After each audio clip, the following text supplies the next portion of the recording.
तो हेलो तो दोस्तों, लास्ट टाइम मैंने वीडियो बनाई थी तात्सुकी फुजिमोतो की मांगा गुड बाय एरी के ऊपर। इसका पार्ट 1 मेरे चैनल के ऊपर अपलोडेड है, जिसमें मैंने शुरुआत के 4 चैप्टर को एक्सप्लेन किया था। अब मैं बाकी के 4 चैप्टर को एक्सप्लेन करूंगा। इस मांगा को आज कंक्लूड कर दूंगा और इस वीडियो के एंड में हम इस मांगा से रिलेटेड कुछ थ्योरीज को जानेंगे, एंडिंग को समझने की कोशिश करेंगे।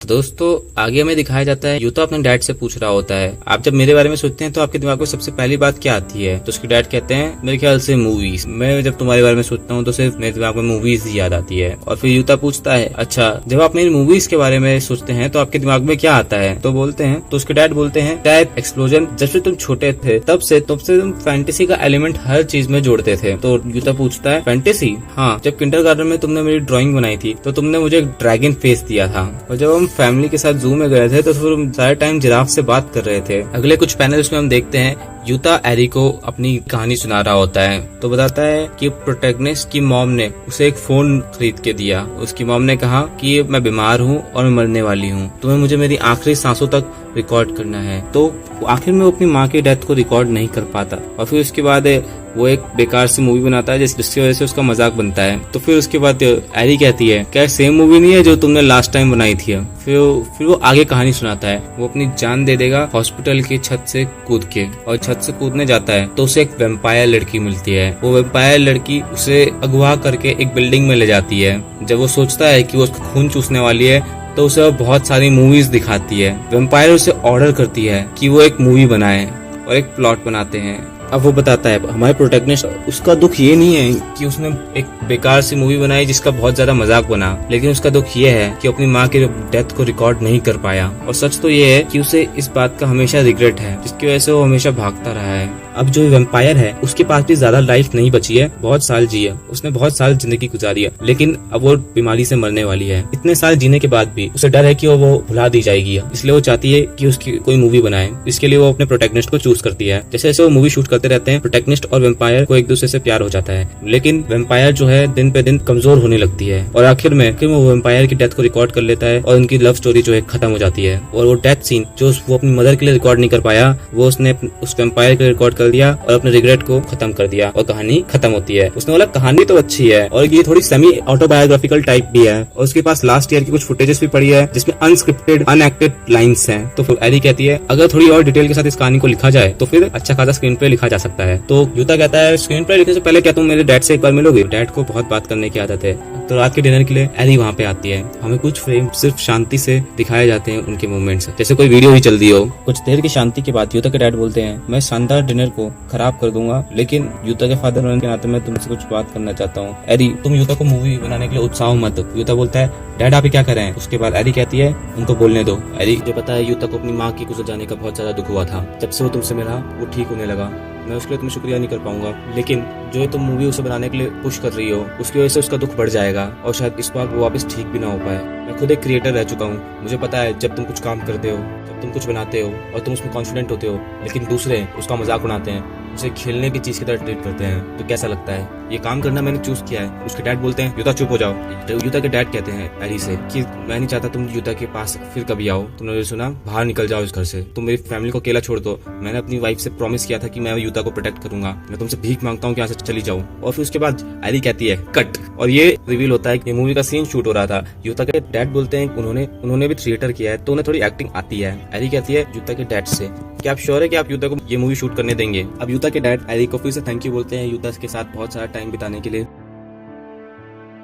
फिर उसके बाद हमें कुछ और शॉट्स दिखाए जाते हैं बीच के कुछ शॉट के बाद यूता एरी से पूछता है, एरी तुम तो वेम्पायर हो, तुम सनलाइट में कैसे आ सकती हो बाहर? ये थोड़ा बहुत मुझे हर्ट नहीं होता, मैंने ज्यादा से ज्यादा समय अंदर मूवी देख के बताया है। तो फिर यूता पूछता है, गार्लिक और क्रॉस तुम्हें अफेक्ट नहीं करता? वो कहती है, मुझे गार्लिक नहीं पसंद और मुझे अनियन भी नहीं पसंद। तो फिर यूता आगे पूछता है, तुम्हारी एज क्या है, रियल एज? वो कहती है, मेरी उम्र 1200 साल है। तो इतने सालों में तुमने कोई स्ट्रगल फेस किया? तो कहती है, मुझे दुख होता है इतने साल में जितने भी लोग थे वो मेरे सामने मरते गए, उनकी उम्र कम थी। इंसान होते हैं वो 100 सालों में मर जाते हैं। ये कहती है, अगर तुम अपनी मूवी दोबारा देखते हो तो तुम्हें अपनी माँ को दोबारा देखने का मौका मिलता है, क्या बहुत अच्छी चीज नहीं है? यूता कहता है, सिर्फ तुम ही हो जिसने मुझे प्रेस किया, तुमने मेरे साथ मूवी देखी और मेरी मूवी में फ्री में काम भी कर रही हो, मैं तुम्हें थैंक्स कैसे कहूँ? वो कहती है, फिर मुझे अपना खून चूसने दो। वो अपना हाथ आगे बढ़ाता है, वो भी अपना हाथ आगे बढ़ाती है। उसके बाद हमें देखने मिलता है ये सीन।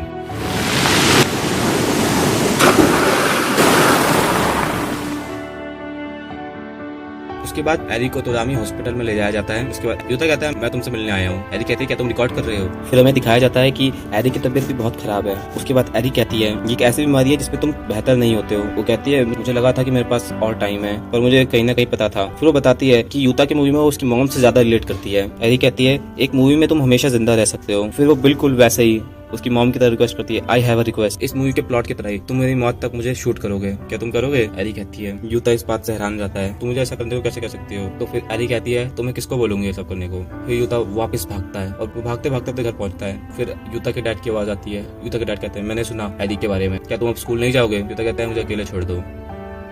फिर यूता के डैड पास आते हैं और उसे बताते हैं कि यूता की मॉम के फाइनल मोमेंट्स उन्होंने शूट किए थे और वो यूता से बोलते हैं क्या तुम उसे देखना चाहोगे? फिर हमें वो रिकॉर्डिंग दिखाई जाती है जिसमें हम देख पाते हैं कि यूता के डैड कह रहे हैं यूता कार से बाहर नहीं आएगा क्योंकि ये तुम्हारी विश थी, इसलिए मैं शूट करूंगा तुम्हें। फिर यूता की मॉम कहती है यूता यहाँ पे क्यों नहीं है? फिर यूता के डैड कहते हैं यूता नहीं चाहता अपनी मॉम को मरते हुए देखना, वो इतना स्ट्रांग नहीं है, वो ये नहीं कर पाएगा। फिर यूता की मॉम कहती है ओके तो ठीक है। वो लड़का आखिरी समय तक बिल्कुल यूजलेस था। ये शॉकिंग लाइन के बाद हमें और कुछ क्लिप्स दिखाई जाती है। ये वो क्लिप्स थी जो यूता ने कभी अपनी मूवी में नहीं दिखाई। अब हम वो सारी क्लिप्स देखने वाले हैं। हमें दिखाया जाता है उसकी मॉम उसे रिकॉर्ड करने के लिए ऑर्डर दे रही है। वो कहती है तुम्हें पता नहीं है कि मैं मर सकती हूँ।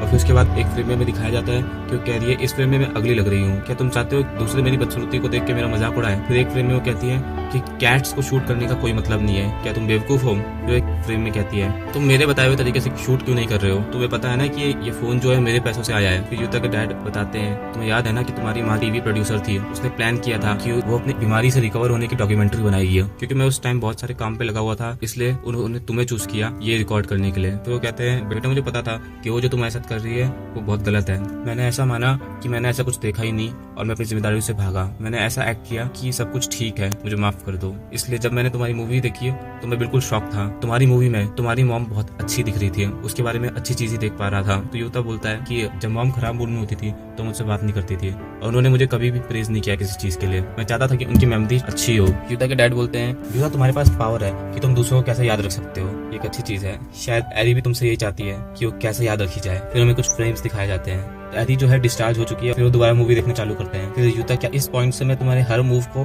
फिल्म कर सकता हूँ? फिर हमें कुछ फ्रेम्स दिखाए जाते हैं जिसमें एरी के कुछ शॉट्स हैं। उसके बाद हमें एरी की ऐसी स्टेट दिखाई जाती है कि वो खड़ी भी नहीं हो सकती है। उसके बाद हमें एक फ्रेम में दिखाया जाता है कि एरी को खून चढ़ाया जा रहा है और यूता ही उसे खून चढ़ा रहा है। फिर उन दोनों की हमें थोड़ी बातें दिखाई जाती है।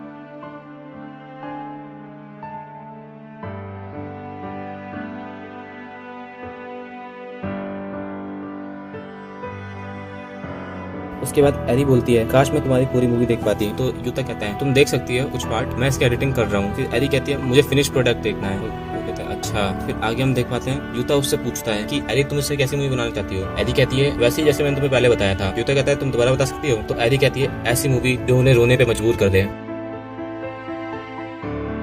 फिर हम इस फ्रेम में देख पाते हैं कि उसकी मूवी की स्क्रीनिंग स्कूल में चल रही है और सब रो रहे हैं। फिर हमें यूता का विक्ट्री साइन देखने मिलता है। फिर हमें इस लड़की को दोबारा दिखाया जाता है जिससे पूछती है कि तुम क्या रिकॉर्ड कर रहे हो? वो कहता है कैट। तो लड़की उससे सवाल पूछती है क्या एरी ग्लासेस नहीं पहनती थी? फिर यूता जवाब देता है मैंने उसकी रिक्वेस्ट पे ग्लासेस हटा दिए। फिर उसके बाद वो पूछती है तो फिर वो डेंटल रिटेनर भी तो पहनती थी? तो यूता दोबारा कहता है वो भी मैंने उसकी रिक्वेस्ट पे हटा। तो फिर वो लड़की कहती है क्या तुम बेवकूफों की तरह अपनी गर्लफ्रेंड की बात मान रहे थे? तो यूता कहता है हम कपल सिर्फ मूवी में थे, मैंने उसे कभी डेट नहीं किया, मैंने उसके सामने बात रखी थी लेकिन उसने मुझे रिजेक्ट कर दिया। तो फिर ये लड़की उसके बारे में ये कहती है और वो आगे बताती है कि और वो तो बहुत गुस्से वाली थी और वो अपने ऊपर बहुत ज्यादा ध्यान देती थी, तुम्हें मूवी देख के पता नहीं चलेगा। तो यूता कहता है इसलिए हम और तुम उसके इकलौते दोस्त थे। वो कहती है मूवी में वो थोड़ी ओवर आइडलाइज थी पर मुझे उसे ऐसे ही याद रखना है। और वो यूता को फिर थैंक्स बोलती है। फिर हमें कुछ आगे एम्प्टी फ्रेम्स दिखाए जाते हैं। फिर एक फ्रेम में हमें दिखाया जाता है इसके बाद प्रोटैगनिस्ट ने डेथ सीन शूट किया जो अपनी मदर के लिए वो शूट नहीं कर पाया था। इसके बाद प्रोटैगनिस्ट को दोबारा कॉन्फिडेंस मिला मूवी बनाने के लिए। दी एंड। पर ये एंड नहीं है। वो बताता है ये मेरा कैरेक्टर था मूवी में, रियल वर्ल्ड में चीजें इतनी अच्छी नहीं गई। उसने अब स्कूल जाने के बजाय कमरे में रहना ही चालू कर दिया था और कमरे में रह के एरी की मूवी को बार बार रिकट करता था और एडिट करता था। उसे हमेशा लगता था कि उस मूवी में कुछ ना कुछ तो मिसिंग है। उसके पास 2728 आवर्स की क्लिप्स थी। वो कॉलेज के बाद भी उसे हमेशा एडिट ही करता था। उसने कॉलेज से ड्रॉप आउट लिया और उसे एक जॉब मिली।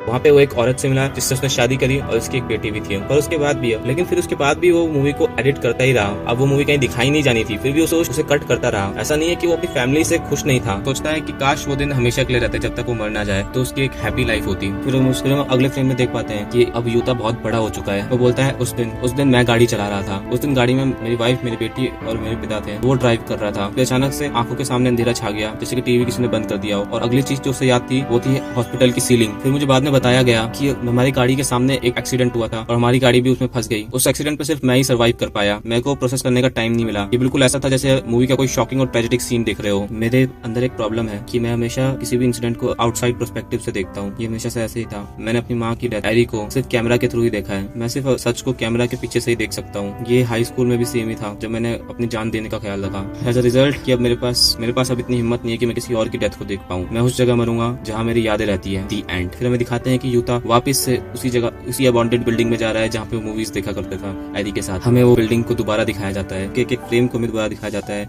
और फिर उस कमरे को खुलते हुए दिखाया जाता है जहाँ पे वो और एरी एक साथ मूवीज देखा करते थे। वहाँ पे आज भी वही प्रोजेक्टर रखा हुआ था और सोफा वैसे ही आज भी रखा हुआ था। वो वहाँ पे एक बैग रखता है जिसमें रस्सी होती है। फिर हमें यूता की वो क्लिप दिखाई जाती है जहाँ पे वो हॉस्पिटल की छत से कूदने का प्लान करता है। फिर यूता एक और बार सोफे की तरफ देखता है, तब उसे दिखाई देती है एरी, जो कि बिल्कुल वैसी थी। वो बिल्कुल चेंज नहीं हुई थी, वो वैसे ही थी जैसे उसने हाई स्कूल में देखा था। वो हैरान हो जाता है, उसके हाथों से बैग नीचे गिर जाता है। वो कहता है अच्छा क्या ये सपना है? वो कहता है अच्छा ये जरूर एक सपना है। नो वेट, या तो मैं पागल हो गया हूँ और मुझे हेलुसिनेशंस हो रहे हैं, जैसे कि परमानेंट नोवारा, ब्राउन बनी और सिक्स सेंस की तरह। लेकिन उसमें एक प्रोटैगनिस्ट तो मरा हुआ होता है। फिल्म जो लव इंटरेस्ट के डेथ पे खत्म होती है वो तो बहुत सारी है। यहाँ पे फैंटेसी का पिंच थोड़ा मिसिंग है, तुम्हें नहीं लगता? यूता कहता है क्या तुम मुझसे बात कर रही हो? एरी कहती है हाँ तुमसे ही बात कर। यूता कहता है फैंटेसी का एलिमेंट है, मैंने तुम्हें वेम्पायर बनाया। तो एरी कहती है ये फैंटेसी नहीं है, मैं असलियत में एक वेम्पायर हूँ। तो कहती है प्रूफ ये है कि मैं अभी तक यंग हूँ, देखो। यूता कहता है तुम मर गई थी, मैंने तुम्हारी डेथ को फिल्म किया था। तो कहती है हाँ मैं मर गई थी, पर सिर्फ दिमाग से।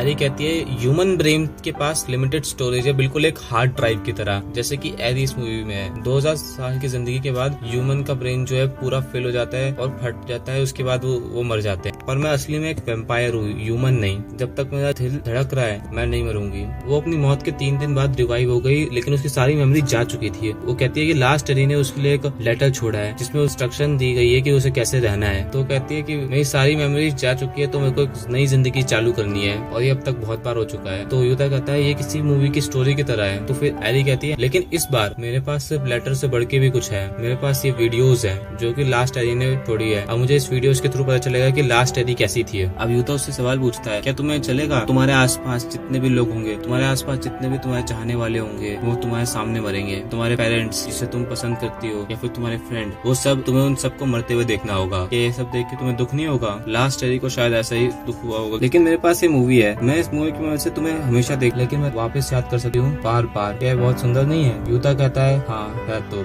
एरी उसे कहती है तो अगर तुम यहाँ पे बैठ के मूवी नहीं देखने वाले तो प्लीज क्या तुम बाहर जा सकते हो, क्योंकि मूवी के टाइम मुझे बोलते हुए लोग पसंद नहीं है। तो इसके जवाब में यूता कहता है हाँ मैं जा रहा हूँ। उसके बाद वो दरवाजा खोल के बाहर जा रही है और लास्ट टाइम वो बोलता है एरी को गुड बाय। एरी भी उसे गुड बाय कहती है और वो उस बिल्डिंग को छोड़ के बाहर आता है। फिर वो कहता है कि उसके बाद मैंने उसे कभी नहीं देखा और आखिर में मुझे समझ में आ ही गया कि मैं उसकी वीडियोस को बार बार एडिट क्यों करता था, क्योंकि हमेशा से एक फैंटेसी का टच एक मिसिंग था। और यूता बाहर जाता है और पीछे की बिल्डिंग एक्सप्लोड कर जाती है। तो दोस्तों इसी के साथ मांगा की स्टोरी हो जाती है खत्म। अब आपको बहुत सारी कंफ्यूजन होंगी, तो मैं अभी वही चीजें एक्सप्लेन करने वाला हूँ। सबसे पहले तो मैं बता दूं कि जितने भी हमें कैरेक्टर्स दिखाए जाते हैं या जितना भी हमें पार्ट दिखाया जाता है मांगा में, वो सब कैमरा के थ्रू शूट किया गया पार्ट है। उसमें से कोई भी ऐसा पार्ट नहीं है जो कि कैरेक्टर देख रहे हैं, जो यूता देख रहा है। हमें सब कुछ कैमरा के थ्रू दिखाया गया है। जैसे कि यूता बीच में कहता भी है मैं हर चीज जो है 3rd पर्सन व्यू में देखता हूँ। अब समझते हैं एंड में हुआ क्या। एक थ्योरी तो यहाँ पे ये निकल के आती है कि जो इतने सारी डेथ देखने के बाद यूता का दिमाग सच में खराब हो गया, वो सच में हेलुसिनेशंस कर रहा था। और क्योंकि हम बीच में जान पाते हैं कि उसके डैड को भी अपनी प्रॉब्लम से भागने की आदत है और यूता को भी बचपन से अपनी प्रॉब्लम से भागने की आदत होती है, तो हम आखिर में तो जरूर वो अपनी प्रॉब्लम से भाग रहा होगा, इसलिए उसने अपने मन में हेलुसिनेशंस बना दिए कि एरी अभी भी जिंदा है। लेकिन ऐसा था नहीं। लेकिन ये थ्योरी मैं इतना सच नहीं मानता। असली थ्योरी मैं बताता हूँ क्या है। आपने देखा ही होगा पूरी मांगा में बताया गया, जैसे कि मैंने बताया सब कुछ कैमरा से रिकॉर्डेड है, शुरू से एंड तक सब कुछ कैमरा रिकॉर्डिंग है। कैमरा के थ्रू थ्रू दिखाया गया है। ऐसा नहीं है कि हम कैरेक्टर के थ्रू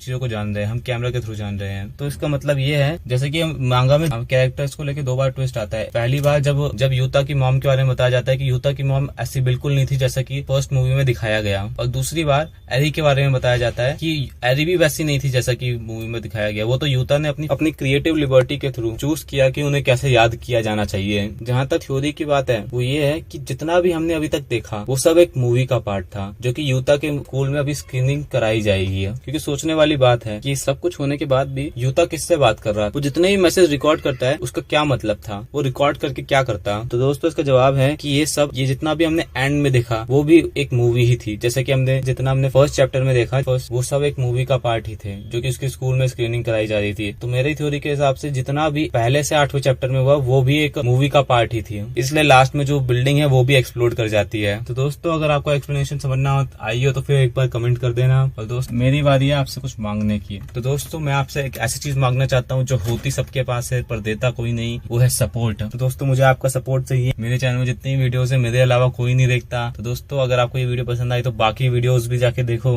ताकि मेरे पास भी इतने पैसे आ सके कि मैं आमिर खान सितारे ज़मीन पे देख सकूं। तो दोस्त आप आमिर खान के फैन हो तो आपके पास मौका है कि आप मेरे इतने व्यूज करा दो कि मेरे पास आमिर खान की फिल्म देखने के पैसे आ जाए और मैं उन पैसों से पार्टी कर लूंगा। इस टिंगू की पिक्चर तो मैं फिर भी नहीं देखूंगा। तो दोस्तों अगर वीडियो पसंद आई हो तो लाइक कर देना, ज्यादा पसंद आ गई तो सब्सक्राइब कर देना, अगर कुछ कमी दिखे तो कमेंट कर देना, अगर बहुत ज्यादा पसंद आ गया तो शेयर भी कर देना। Good bye.